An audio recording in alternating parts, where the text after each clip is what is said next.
નારાયણ નારાયણ કરીને નારાયણ મુનિ રૂક્યો છે. અને પ્રશ્ન પૂછે છે કે હે ઇન્દ્રદેવ, આ નારી કોણ છે અને તમે ક્યાં લઈ જાઓ છો? ઇન્દ્રદેવ જણાવે છે કે આ રાક્ષસ હિરણ્યકશિપુની પત્ની કયાધુ છે અને આના ગર્ભમાં જે બાળક ઉછરે છે તે પણ રાક્ષસ બનશે. આના જન્મ પછી હું તેનો વધ કરી દઈશ. નારદ મુનિ કહે છે કે હે ઇન્દ્ર, તમે ત્રિકાળ જ્ઞાની ક્યારથી થઈ ગયા અને તમને કઈ રીતે ખબર પડી કે આનો બાળક રાક્ષસ જ બનશે? અને બીજું, તમે એ નથી જાણતા કે ગર્ભવતી મહિલાનું અપહરણ કરવું એ મહાપાપ છે? નારદ મુનિ ઇન્દ્રની પાસેથી કયાધુને છોડાવે છે.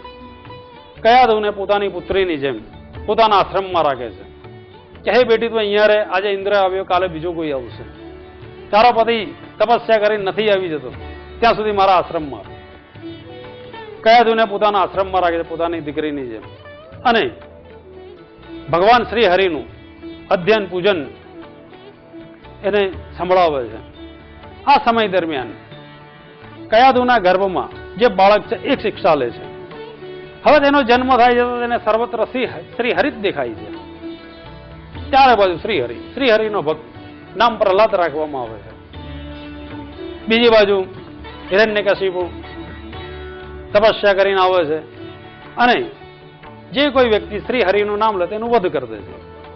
હવે આ તો પોતાનો પુત્ર જ હરિભક્ત, એને પણ 3-4 વાર મારવાની કોશિશ કરી, પહાડ પરથી ભેગી અગ્નિમાં નાખ્યું, મૃત્યુ ના થયું. શ્રી હરિ રક્ષા કરી.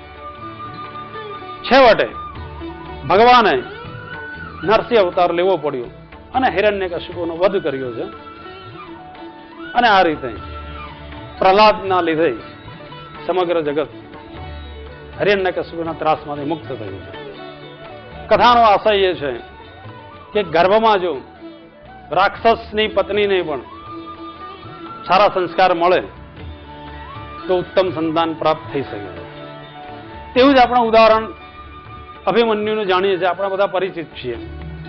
7 કોઠાનું જ્ઞાન ભગવાન શ્રી કૃષ્ણ આપતા હતા અને માતા બહેન સુભદ્રાએ તે 6 કોઠાનું જ્ઞાન લીધું અને 7મા કોઠાનું જ્ઞાન વખતે તે નિંદ્રા આવી ગઈ, સૂવી ગઈ અને 7મા કોઠાનું જ્ઞાન લઈ ના શકી. જ્યારે મહાભારતનું યુદ્ધ થયું 7 કોઠા જીતવાનું, તે સમયે 6 કોઠા અભિમન્યુએ ભેદી કાઢ્યા. 7મા કોઠાનું જ્ઞાન ન હોવાથી તેનું મૃત્યુ થયું, વધ થયું. એટલે અહીં પણ આપણે ગર્ભ સંસ્કારની મહિમાથી પરિચિત છીએ. એવું નથી કે હિન્દુ ધર્મમાં જ ગર્ભ સંસ્કારની વાત છે. મુસ્લિમ ધર્મમાં પણ છે, ઇસ્લામ ધર્મમાં પણ છે.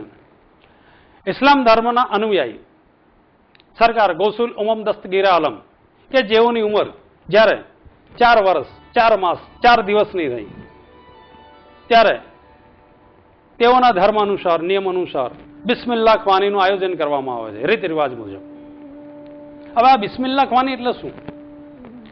આપણા હિન્દુ ધર્મ